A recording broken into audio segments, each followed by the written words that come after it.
Yo, welcome back to the Digital Creators Podcast. We're in the studio once again with your boy, Better Call Bruce.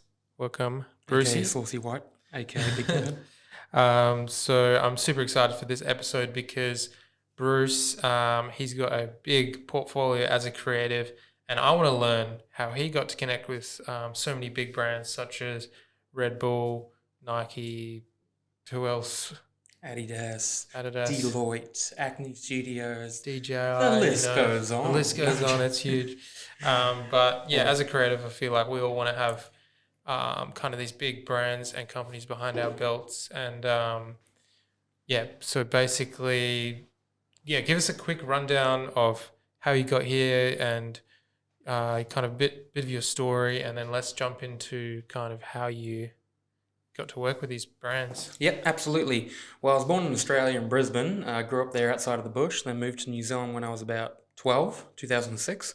And then went to high school in Wanaka in the South Island. A lot of action sports and a lot of outdoorsy kind of stuff. So Is that where that's where you picked up the camera in yeah, that's New where I Zealand? picked up the camera. Yeah, I was about 15 then, back in 2010. And jumped onto that and didn't think too much about it. Was just out there filming different things for the interest of it. And eventually got to the end of high school. And, you're like, what do I do next? And I was with a girl at the time, dating a girl called Greta from Berlin. So I ended up taking the opportunity to go back over there because she wanted to study, become a doctor. So, like, did you meet the girl in New Zealand? Yes, in the international department. You met the girl in New Zealand, international department, and then that's how you went. You had that connection to go to Germany. Yeah, we were together for a few years. So I was like, well, screw it. Like, I'll come back over there, make an adventure of it, and ended up staying, pretty much. Cool. So, Aussie guy goes to Germany. He's picked up a camera, and he's learned to use it in New Zealand. And now, how did you kind of expand into the European scene? I mean, it's not easy being an outsider, sort of from Australia. An Auslander. Yeah. Yeah. And going over to another country and then sort of making a living over there would have taken a few years. Oh, definitely took a few years. And, lucky shots can come along, but nothing's really handed out like that, especially at the beginning when you don't have anything to bring to the table. And basically, I just went into every meeting with my excitement and how I'd approach it and add my flair onto it. And just, when you got no portfolio to show, and especially on the first big opportunity I had, which was fortunately with Adidas, that took a while to finesse. So that was your first job when you were over there? First proper job. Wasn't the first So job. like, no how way. did you? I want to know how you kind of you worked your way there from another country, because that's quite interesting. Because I feel like if you're a young creative here, maybe you also don't have. It's kind of like being in another country. You don't have much of a portfolio. You want to work your way up to these brands. So Yeah. how did you do that?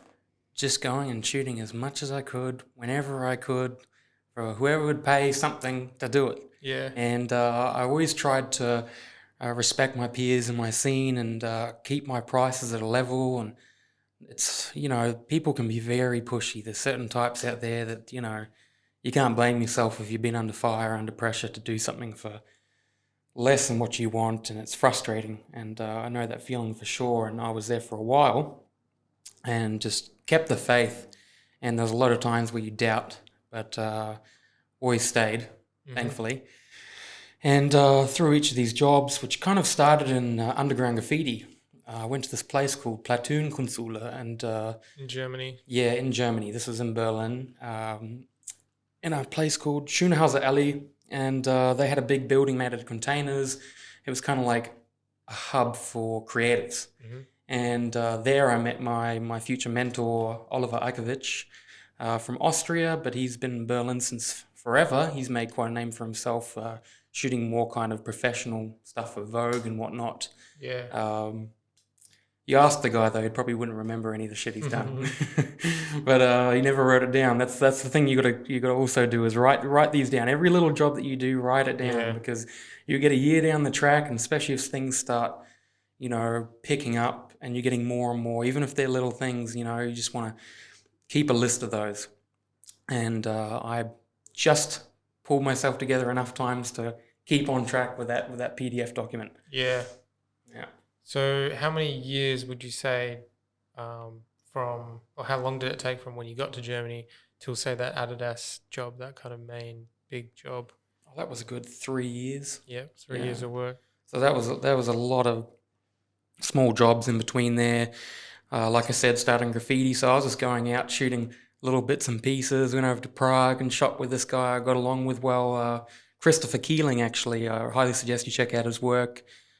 He's now selling his content in Munich to the wealthier folks. Like, what do you mean, prints and Graffiti, art? prints, Yeah, paintings. yeah. Like he does a bunch of That's different really cool. things. Yeah. Yeah, he lives and breathes it, and So he earns a living off selling his own art. Yeah. yep, essentially, yep. I don't know exactly what he's up to these days, but that's what I remember at the time. And there was a bunch of other graffiti artists there that were quite prominent at the time, but that eventually led through hip hop and through graffiti into events and live gigs and stuff Yeah, like yeah, that. And yeah. so I ended up connecting with a bunch of people that had shows and they had small budgets and they wanted me to come do the event video in 2 to 3 minutes, which of course is less and less these days. So yeah, it was pretty much stepping into that ballpark and doing the filming and the editing and the color grading and just trying to be as hands-on with as much as I possibly could without spreading myself too thin, which sometimes happens. Yeah. Yeah. So it was pretty much 2 to 3 years of that, like little gigs, going in, Yep. like connecting, going into kind of event scenes. A lot of events. I mean, that's what Berlin is really based on. Many might know, like it's definitely a bit of a And music, young people, young culture sort of scene there. yeah, definitely a youth culture there, and that's why you end up with a lot of these brands like Nike or Adidas doing their campaigns there and interviewing influencers or whatnot because they're connecting with people over in New York or LA. So Or like these, say the Adidas job, for example, is that the content used, is that going to be marketed towards people in Europe or like an international audience? it depends on the campaign. A lot of it was for in Europe, but every now and then there was a job that was global. Yeah. Which you know, if you're filming it, you usually got other editors on it. So sometimes you see the end result, sometimes you don't. It depends what the use is for. But it varies from all over the place. The first Adidas jobs I did were just for small events and connected authentically with the guy that was running that. And I remember it was the first Ultra Boost. When that dropped, I was at the party, the send off for that, and there was a bunch of people trying to talk to this person, like a circle around this fella. And I was there for a while, and I didn't want to intrude or get in there and be like the rest of them, you know, begging for an opportunity to have a talk. And so I got to the end, and I was about to duck off, and I walked past to go get a drink, and he looked at me, and he was like pointed at me over some of the people, and he was like, I haven't forgotten about you, you know, like we'll sort something out. And I was like, oof. And he afterwards he connected me with one of his guys that ran 2 locations in Berlin, the Adidas football base and the Adidas run base. And they were basically hubs for, you know, connecting lifestyle and their product together. I liked how they kind of reached out in the community and did those kind of things. Like there was the first proper like storyline job that you'll see on my Vimeo with a guy called Nada. And he was a young footballer coming up and, you know, football massive over there, you know. So there was a lot of backing for this guy, and he kind of had a bit of a story behind him where he's training. He did some amazing, you know, he was doing really well in his profession. And he had an injury, which is, you know, the doctors told him kind of type thing where he wasn't going to be able to really play soccer, or to that standard at least. And so we kind of made this redemption film, like in parts, about, you know, the storyline coming up to that point and all this great stuff that was happening from the beginning, you know, the come up. And then the middle one was like that dose of reality, that hard hit, and bring him back down to earth, and him telling himself, nah, I'm going to keep on. This is the only thing I can see myself doing. This is what I want to do. And, you know, like anybody that has that energy, you know, for what they want to do, he just kept on training, he had this guy come on helping him do these exercises to recover. I think it was in the knee or something. This is a while ago. I can't remember so great, but he's making all these moves, and he's starting to come back into the scene, Bundesliga or something like this, where he was just killing it once again. And so we kind of made this video going to his hood, and it was the same district that I was in most of the time in Berlin, up north, Wedding and Moabit. Those areas start to get a little bit grim out that way.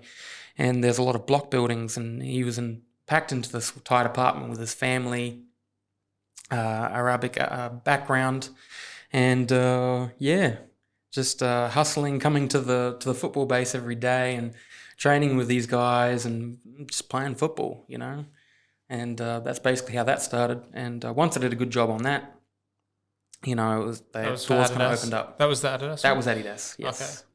And then from that one video, you did a good job in that, and then kind of got to connect with the other brands sort of thing through that. Yeah, there was a few things that led on from that, but I remember after I finished that video, it was 2 weeks later, and you start to have those thoughts, oh, how consistent was this? Is a one-off, You start questioning yourself, it's natural. And people from Red Bull called me up, and he was like, all right, I'm not going to stuff around, like, we love what you did on that video, we want something very similar at Red Bull Studios, and we don't want to F around the budget, and just tell us what they paid you for it. And so I gave him the numbers, and he was like, all right, I'll call you back in 30 seconds. Called me back in 30 seconds, upped the budget, and I was off and running. And you can imagine my excitement, as anybody would have, to go in there and work with some artists. I can't remember exactly who it was, but there was quite a few gigs there after. But basically it was just going into there. I was nervous as hell, trying to, get to know everybody. There's different languages flying around the room, which is also another element to that. But, just got myself in there, had some laughs with people, and try to create a comfortable atmosphere. So it was what kind of budget do these, I don't know how transparent we can be, like how kind of budget, go for it. What kind of budget, say, did Red Bull have, or did Adidas have? Well, generally, what I experienced at least was they'd have budgets for about 2,500 to 3,500. Yeah. And that was a sure step up from, the little jobs, the little jobs, $600 or whatever. Yeah, especially that event period that I talked about, that was about 200, 250 if I was lucky, 400 on a really good day. Yeah, that's what they offer for kind of events. Even here, it's for an event video, like 450 or whatever, Exactly. Yeah, they try and get you on to do those kind of things, and it's frustrating, especially if you're doing the filming, editing, and the color grading. You're trying to manage all these different elements to it.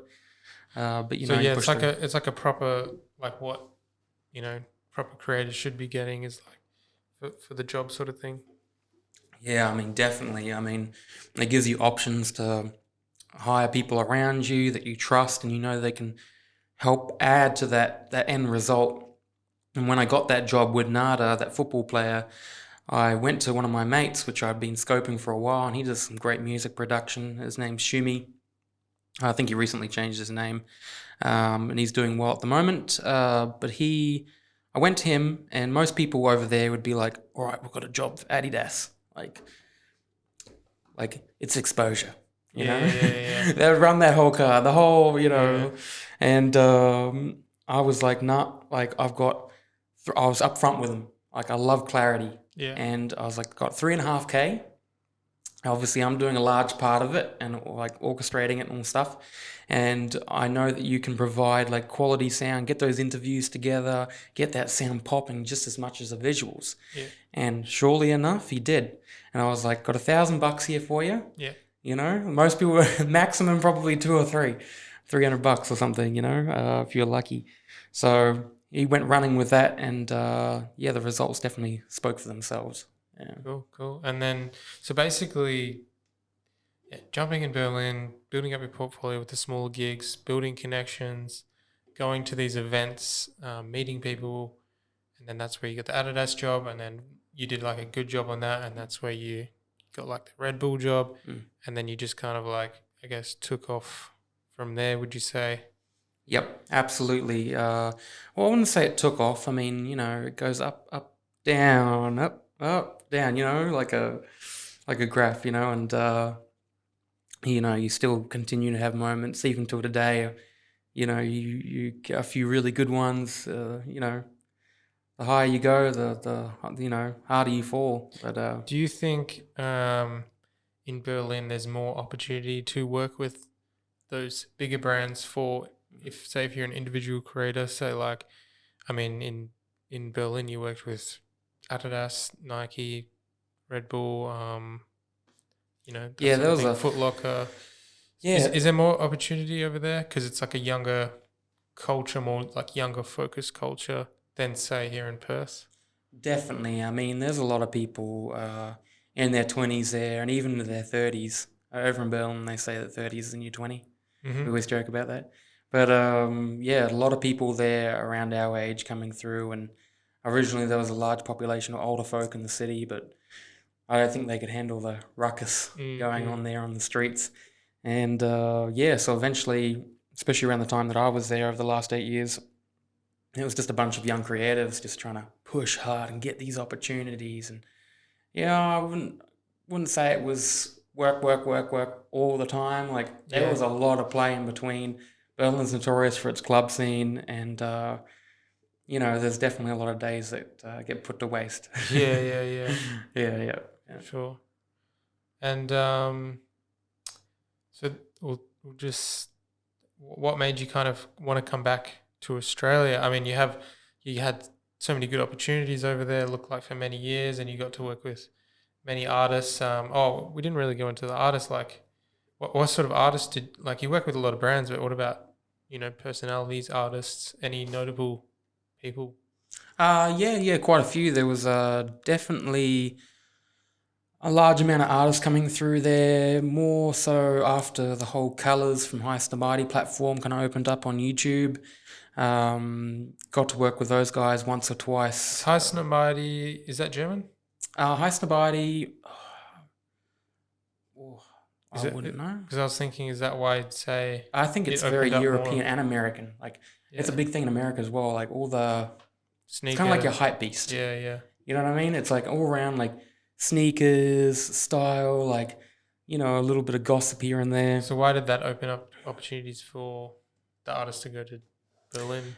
Because they started supporting a platform called Colors, and it was run by these two guys, Philip and Felix, and surprisingly, just two fellas behind it. But they had a world of So they ran colors. they ran Colors. Oh, cool. And that was High that Somebody done just in supported it. was that done in Berlin or wasn't? That was done in Berlin. Oh, so Yep, all the yep, colors stuff was done in Berlin. That's yep. cool. That was on yeah, in a district quite central to Berlin, and it was kind of like this backyard. You That's just went pretty through this cool. pair of doors, like residential area, and you go back into the backyard, and there's usually a what we call a Hinterhof, like a backyard, and there was a bunker in there, like an old bunker, and you kind of went in there, and there was a little hallway, and on the left and the right, they kind of set up a space for like the artist to hang out and some drinks and some food, and then they have their light storage and some of their camera equipment there, and then you walk all the way through the end, and there was a room that was tall, but not very big. Like they made it look a lot bigger in the colors videos, and they made the most out of it for sure. It was all green screen, so they just changed the color. Gotcha. I was always wondering, like, how do they repaint it? Like the colors look always legit every time. But that's cool. Do you know how that actually started? Did they start with like a YouTube channel and then they just kept inviting artists and then they were noticed by Heisenberg? Exactly. It was a slow, like, Wow. they hooked from one to the other. A lot of it was kind of more underground artists or upcoming. And then eventually, one or two would pop on, which were like quite relevant at the time. And from there, it just snowballed. It just picked up pace. And, before you knew it, it was a very commonly heard name. So, yeah, a lot of people travel from all over to play their music on an episode of Colors, and usually afterwards, when the opportunities that I had to work there, I would go off for the artist and just join them on their day Mm-hmm. and see if I could get some sweet content.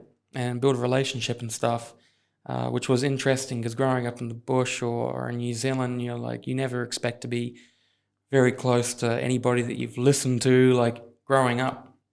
So that was quite overwhelming experiences and interesting to see whether that person's really real Yeah, or not. well, Like, will talk to their photographer and like treat everybody on their team as a contributor, you know? yeah, because that's a pretty inspirational little story for these guys in Berlin to have this idea where they have like the colors and then have to invite the different artists down there to their, to come to them rather than the artist to go stay in America, whatever. And that would have, as you said, attracted quite a lot of attention to Berlin. Do you know if their channel was bought out by a bigger company, or is it still independent? Oh, I don't know. This was in the middle of their kind of I'll have timeline to of colors, and research it. yeah, I'd have no idea at this point, to be honest. But which artists in particular did you kind of work with through that? Well, there was Father was definitely the highlight one in my career, and he was a real kind of guy, and definitely had a lot of good times with this fella. He ended up coming back to Germany quite a few times, twice, two or three more times after that, and he always hit me up when he was coming through and said, "Hey, come, Like do some filming." like directly ask you to go film Yep. and stuff. Oh, Yep, that's yeah. cool. That was the difference between him and a lot of other artists, like it was generally go through their managers or so. Yeah. Oh, that's pretty cool. Yeah, I'm just looking at the colors page now. Wow, 5.5 million subscribers, all these huge artists. And they started from just being a platform.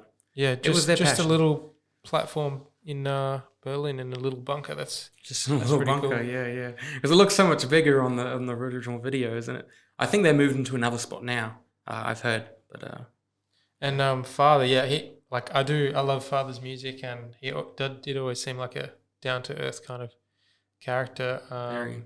Yeah, it was also good like working with him, and as you said, Oh, it was awesome. Like the first time when I met him through Colors, and then afterwards we ended up filming in the city, and then he was going out to Splash, which is, as far as I know, Europe's biggest hip hop festival, and it's based in this place where they used to mine around these lakes or something. I can't remember exactly what it was, but they had these massive pieces of machinery on this like island. You'd kind of like drive down this narrow strip into the middle of this lake, and it was like this dugout pit with some massive stages there, and then around the stages they had these massive cranes, like industrial cranes, and just the feeling there, like. and he invited you out to this. Was he performing at Splash? He was performing at Splash, yes. And he was like, "Hey, can you come film me? I'm going to Splash." And then you like, Yep. And so he showed up in the van, hopped out. They dropped us off near the kind of center where you have your meals and everybody hangs out, and there's hammocks and all this kind of stuff going on, and other artists just walking past. You're like, "Oh my God, is that Ray Drummond?" yeah. Yeah, pinch yourself for a second. And a lot of my friends from Berlin that run platforms would be there as well, from the Deutsche rap scene, German rap. And they would have obviously a large stage area for the German hip hop artists, Yeah. which really grew in momentum over those years. Mm-hmm. And like for artists like Father, what kind of budget would he have for you to go film? Would it be something similar to Red Bull? Or is it still like in that kind of event? Yeah, it was so much. No, it was barely anything, bro.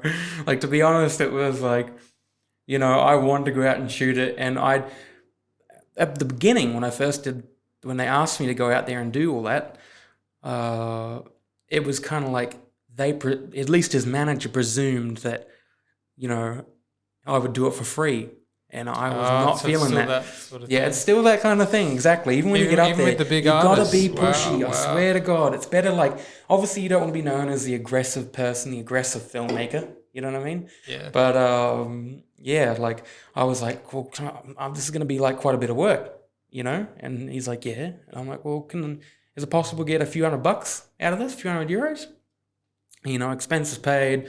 food and whatnot, and just to be able to focus on the job at hand. Wow. Yeah, Because I wow. mean, as an artist, you're getting like, Mm. I don't know, I guess 10K a show depending on what festival. I mean, 10K, Come on, artists. You know, we're 10K out there minimum. supporting you. Give us a little bit of love. At least the next generation, you know, make it a little easier on them because it's just too much stress sometimes. You know, you Yeah. want Well, to be in it, but what's the cost? I mean, that's surprising. Like, even when you're a creator, you're thinking like, oh man, when I'm working for these artists, I'm gonna, that means I've made it. But the reality is, even these big artists are gonna be like all their managers are gonna be like, oh yeah, we just come do it for free. He's famous, and it's just like, Exactly. It's very so they, diluted. or you're always gonna, I guess, as a creative, they're always gonna try to take advantage of you. So it's up to you to have that budget set and say, nah, this is what I work for. Sort of take it or leave it, know your worth, sort of thing. Yeah, exactly. But I just find with artists in general, through my experience, is that temperamental. I love you guys, but you're very temperamental. Mm. I mean, at the end of the day, they're creatives, we're creatives. It's all about creatives supporting creatives. So We're all difficult to work with. yeah.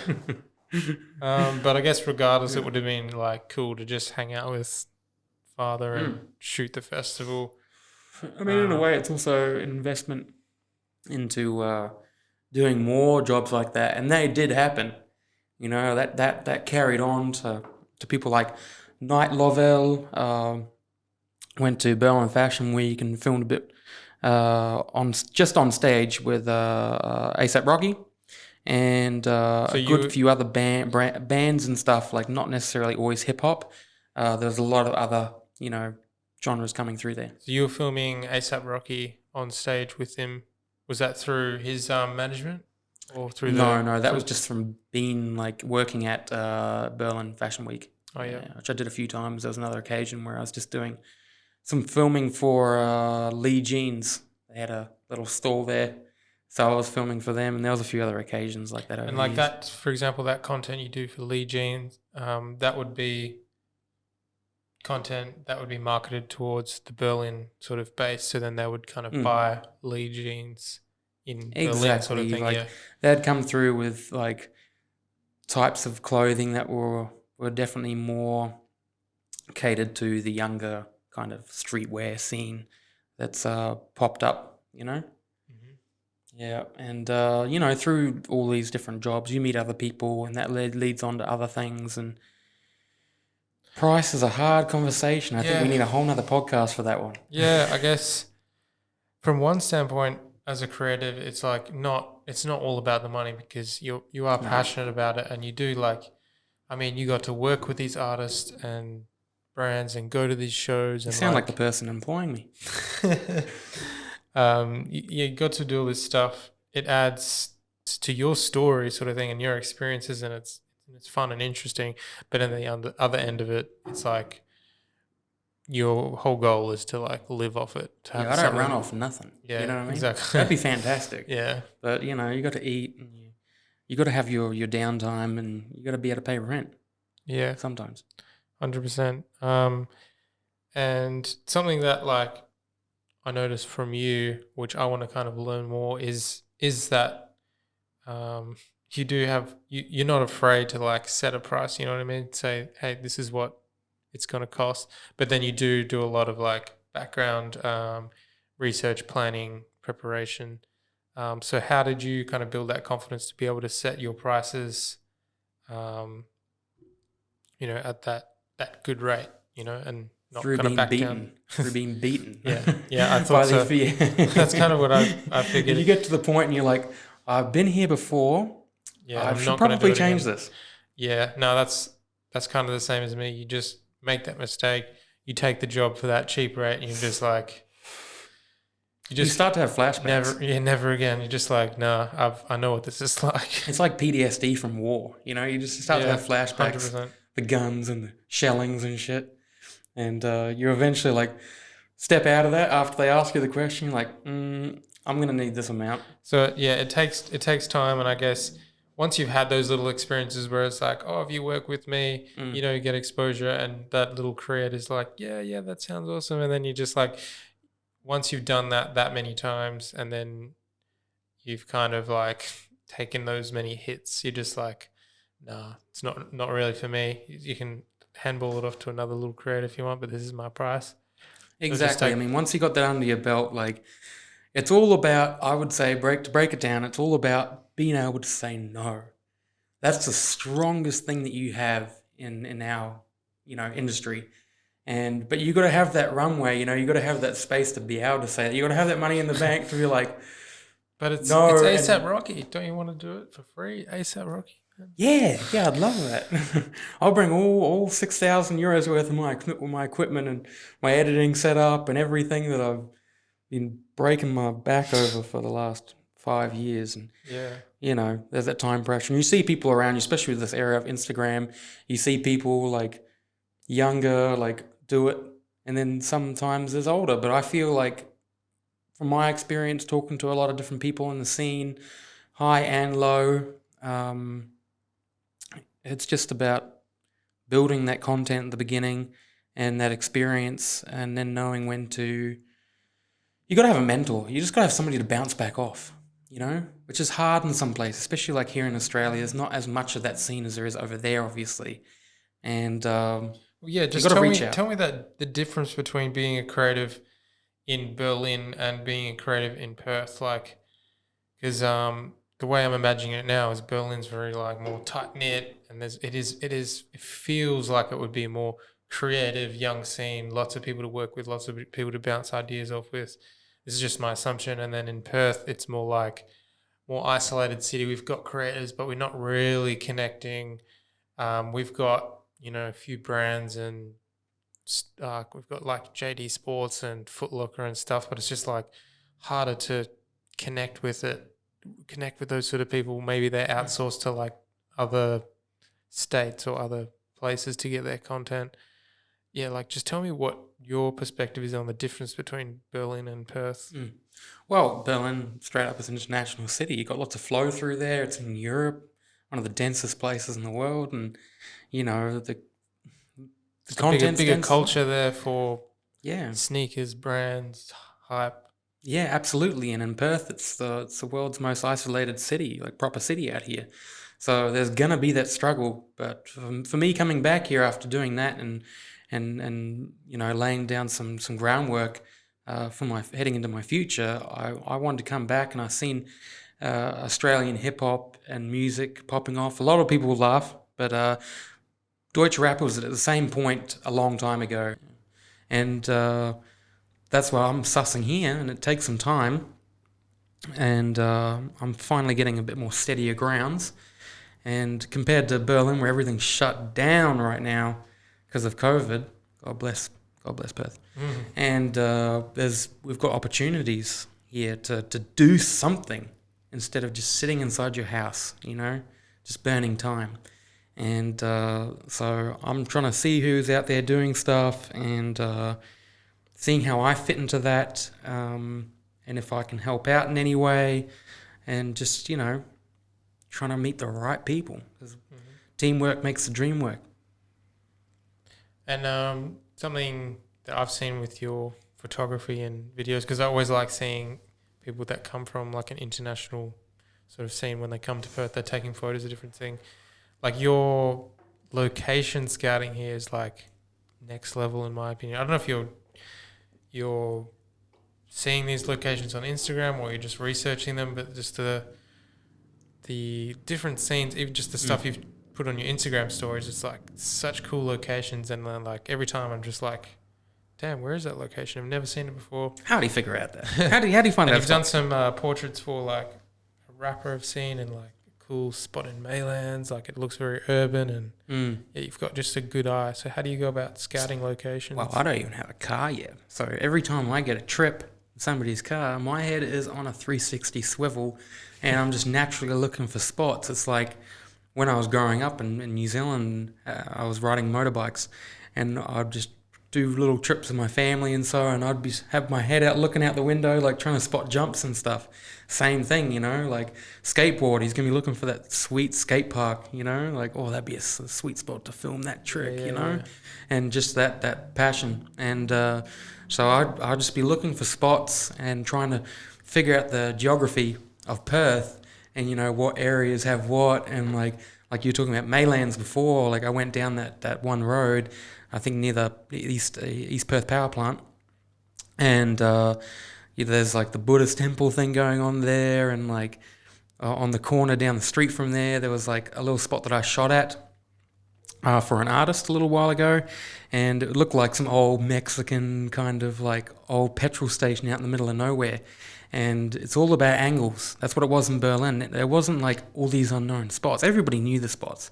Even if it was something that was recently built, people would jump onto that, and it just became who could shoot that spot differently. Yeah. And every time I went to one of these spots, not that I'd try and shoot, I'd always be looking out for new spots myself. Like, what angles can I take on this that is going to be something that is going to be the best angle from that spot, trying to, get that high score on that spot. And like skateboarders, you find a spot, you want to hit the best tricks on it, film the best line. And so that's what I'll be doing here with the filmmaking. I'll be making a list. I take a screenshot on my phone, give away some game here, on Google Maps straight away, because obviously I'm not asking everybody to stop. It's a good spot, it's a good spot. So I'd screenshot it straight away, I'd circle it on my phone, save it into my screenshots folder. Later on, when I had some time on my laptop, I would organise that into Google Docs and just kind of make a menu. And even these methods, I was just kind of sick of expecting everybody I met to, they're not looking out for spots. You know what I mean? That's like, you got to be looking out for that yourself if you want to do the best content. I know you say, oh, that's another job. But hey, that's what it is these days. You got to do so much more for so much less. And that's the most frustrating thing that puts people on their breaking point. Yeah, true. It is. That's kind of what I do as well. But I guess Do what you got to do. Yeah, a tip that I have for you guys is if you have someone like an international photographer or something, go and hang out with them, because they see the city in a whole different perspective, a whole different way, and they might even see a spot that you've shot before, and they'll just shoot it in a new way. Yeah, just hanging out with passionate people, and they'll be looking for spots, or the producer will be looking for that new sound to put in their beat, or like just it snowballs, and you just gotta kind of break away from looking at Instagram too much or so on. Talking of Instagram, there's probably another method that I used to find spots. Was when I first came and I was in quarantine, I couldn't go anywhere. I was on the hashtags like abandoned buildings, brutalist spots, trying to scope out the city before I was even walking around it. And through that, you'd find all the spots you need in no time. And you think, oh, going to Berlin, there's so many dope spots, and you couldn't do what you do over there here. No, totally wrong. You just got to understand the way of shooting in a whole other place. Like the sunsets here, like I said before, it relates very much to what the content that I'll see popping out of LA. The evening sunset, the palm trees, the beach, the sounds, people outdoors. Yeah, the West sort of vibes. Exactly. Yeah, the West Coast kind of vibes, best coast. And there's so much opportunity here for great aesthetics. And if things can be put together correctly, like camera, sound, all that, coming back to the Adidas job that I first did, that was my concentration. I want to have all things up. I wasn't like, oh, I want to take this big fat paycheck. It's my first one. I saw all this as an opportunity to go long term, Maybe somebody else will see that, and they did. And that's what can happen here for anybody, to be honest. You think anyone has those opportunities? Not everybody. A lot of it comes down to personality, I'd say, and just carrying yourself in the right way, being respectful to other people, and not forcing yourself on situations or pushing people, just let things be how they are, which can be frustrating when, you're in the beginning of your career and you just want to hit it, Yeah. That's why I said you just got to find those right people that like you can hit up. Oh, I got nothing to do today. Oh, me too. All right, let's go and like shoot something. Let's go make a beat. Let's, whatever it takes. Yeah, connect. Well, I guess Connect. Yeah, exactly. that's my other question, which is if you had so many opportunities there, you built connections over many years in Berlin, you had your portfolio there. Why? I guess you moved here just after 2020, or I moved here. I got word that I was able to book a flight 4 days before. I've been trying to get out of Berlin the whole last year. It was a plan before COVID even. So there's no plans of going back or Yeah. anything like that. That was the dream, was to come back and so something kind like something must have happened in well, obviously COVID happened in 2020. Did that kind of really mess you up over here enough to make you say, no, I've got to move, got to make moves, sort of thing? Was that the main reason? Not at all. I made that decision last Christmas when I came through and saw family, and I'm 27. Maybe it's still young, but parents and family getting older, and that's something that's important to me. So I wanted to be close, which Perth kind of isn't really to New Zealand still, but a lot closer than Berlin. So that was the main thing for me, and from that I just took up everything else as a challenge. New place, new people, new opportunities, and a fresh, a clean sheet to make my mark on, and hopefully, be a part of something bigger and But contribute. to leave all that behind, all those connections behind, it's quite as a filmmaker, it's almost like it's a dream to have that portfolio and those connections, and finally in Berlin you sort of have it. Absolutely, and you gotta choose where you want to be and why you want to be there. And like I said, for me, family is an important thing. So it's more important. Yeah, and I know that I've proven to myself at this point that if I want to do something badly enough, I can make it happen anywhere.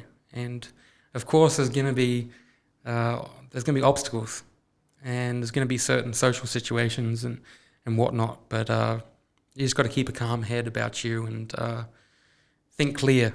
It's the most important thing. Don't let your emotions get to you, as hard as that is for some of us. A lot of creators are very, I'd say, emotional people. I'm sure Harry can agree with me. Mm-hmm.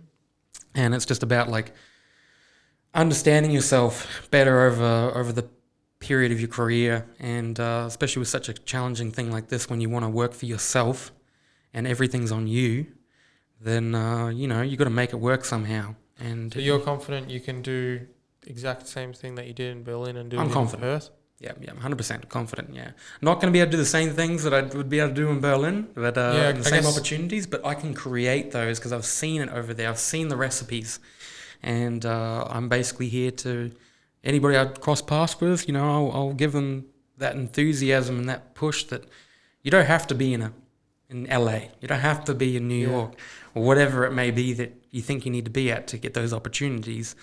I always thought when I was coming up, and what would drive me is I've got some good opportunities compared to most, and I always thought maybe there's some kid out there that's like parents barely have the money to do anything, and opportunities are at the bare minimum, but he's so passionate that somehow he's got together a laptop and a little crappy camera or whatever. It's a camera nonetheless, and goes out there and films and edits it and puts it together.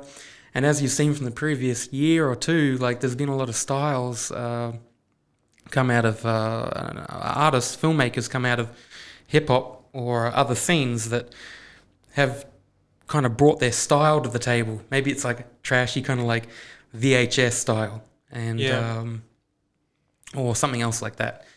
And they just run with it, and people start to notice, and eventually you get to the point where you make something that's going to pop off to a degree. And what kind of brands do you kind of have in your sights here in Perth? Well, Is it more like sneaker stores like before, kind of like yeah, because I'm understanding my strong suits. I'm more of a lifestyle, like documentary Culture, kind of person. I yeah. love following people around with the camera and getting the authentic side of things and giving people that insight that they wouldn't generally have.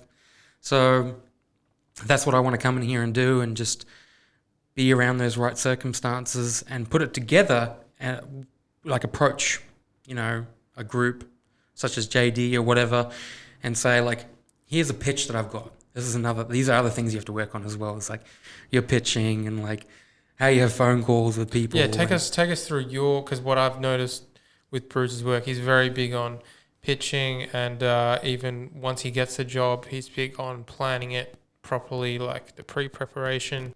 So yeah, take us through your methods for pitching, and also once you got the job, I'm sure our audience would love to hear how you kind of pre-plan the production before you actually execute it.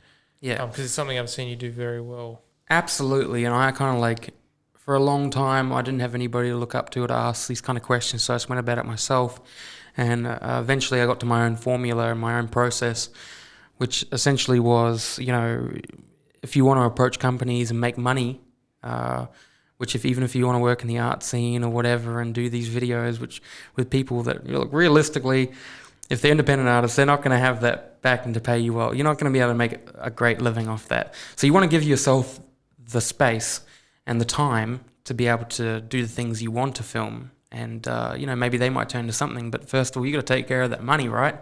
That's what all the artists out there are thinking. And so the way I'd go about it is emailing a bunch of them a certain pitch I'd put together, whether it's on Google Slides, InDesign or whatever. That's what I noticed a lot of the big productions over in Berlin using. Yeah, just a document, because you think about it, a lot of these people in commercial businesses, especially a lot over here, they're not your hipper brands like Adidas or so. They're not going to have people working in certain departments that are focused on understanding those scenes. And for instance, like maybe there's a mining group, a lot of these guys, they're not going to know. That's why they hire big agencies and so it's hard for you to get your foot into the big money as a freelancer. So I don't like to get stuck to one thing. And so I just decided to start doing it myself and making the pitches myself and looking at the documents and stuff that agencies were sending between each other on jobs like Adidas or Nike, and just kind of breaking down how they pitch to a client and kind of like keywords or like how to structure, step 1 this, step 2, step 3, into making that pitch come to a reality.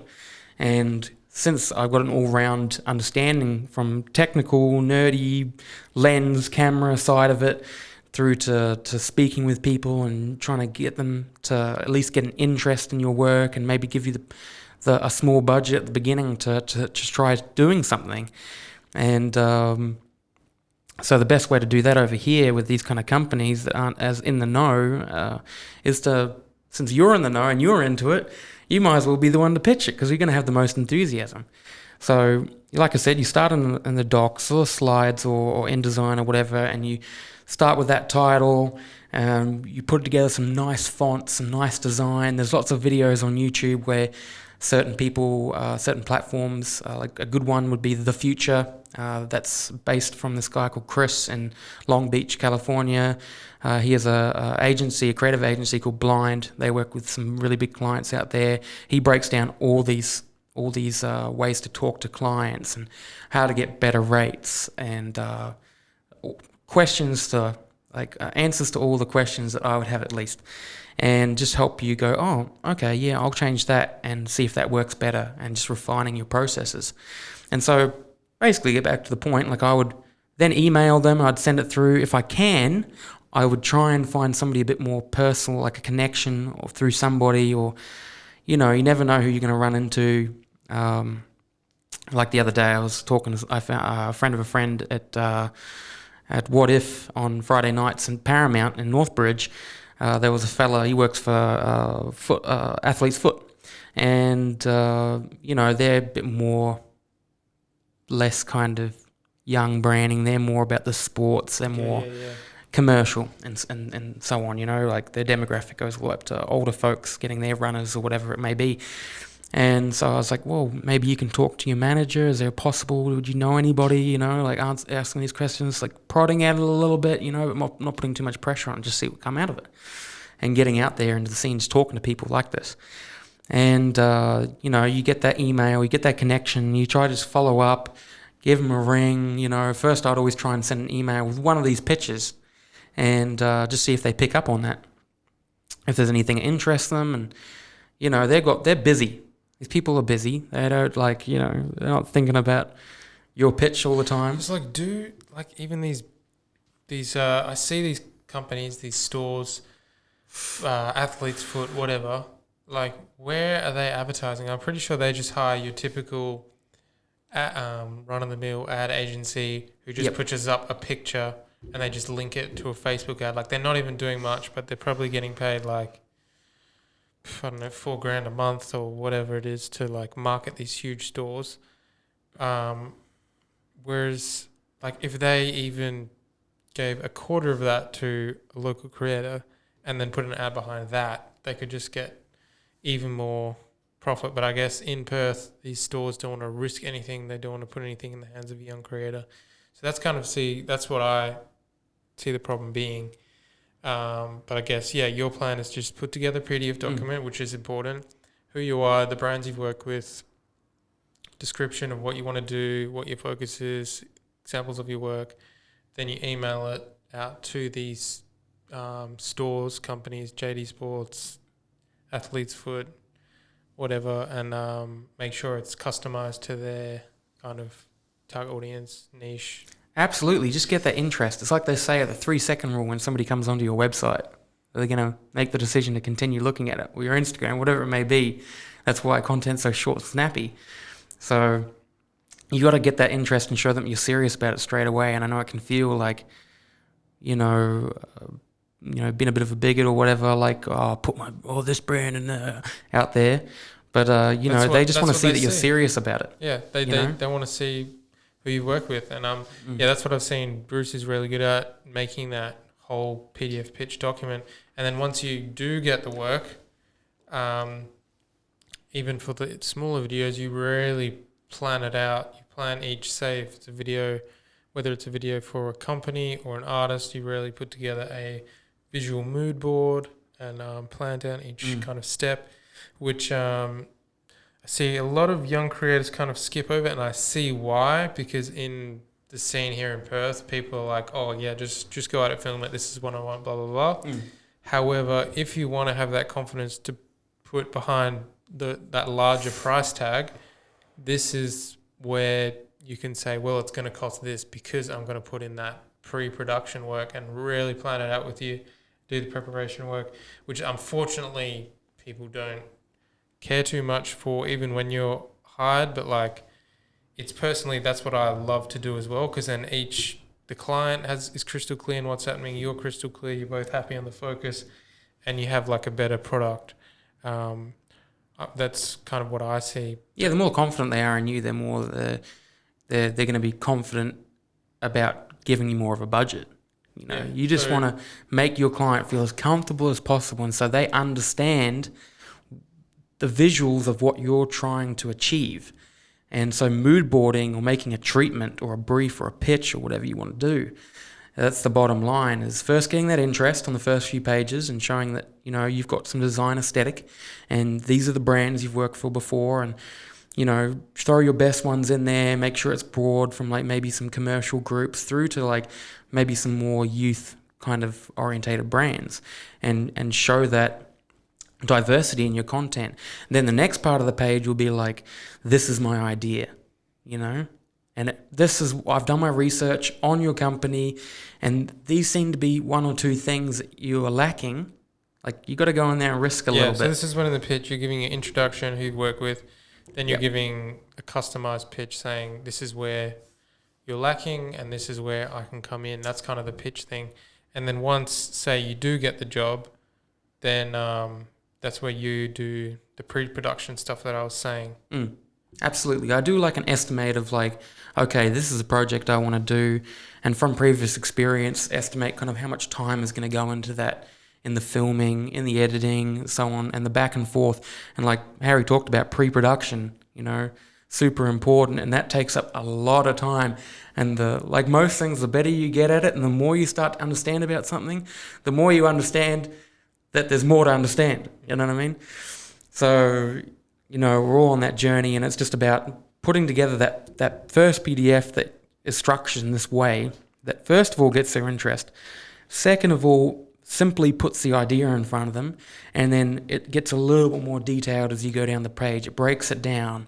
What camera are you going to use? Why are you going to use that camera? What lenses are you going to use? What locations are you going to have? What angle on the location are you going to have? What is the final color grading going to look like? What are the images that are going to relate closest to your vision? And so I'd go through the internet, I'd look at a few videos that really influenced me, maybe from some of my favorite directors or music videos or whatever it may be, and just screenshotting, that relates to that. Okay, I'm going to have a shoe shot that from this angle, maybe they're running, and just kind of create a bit of a storyboard in there, which is tedious. It's a lot of work, but if you want to get those primo ones and you want to get those leaps going rather than the slow process, then that's something you got to get good at. And yeah.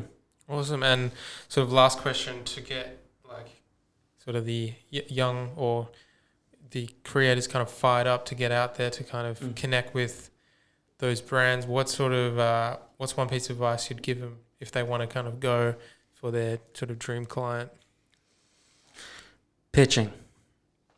You can be the worst filmmaker ever, but if you've got a good pitch, people are going to be interested and they're going to want to inquire.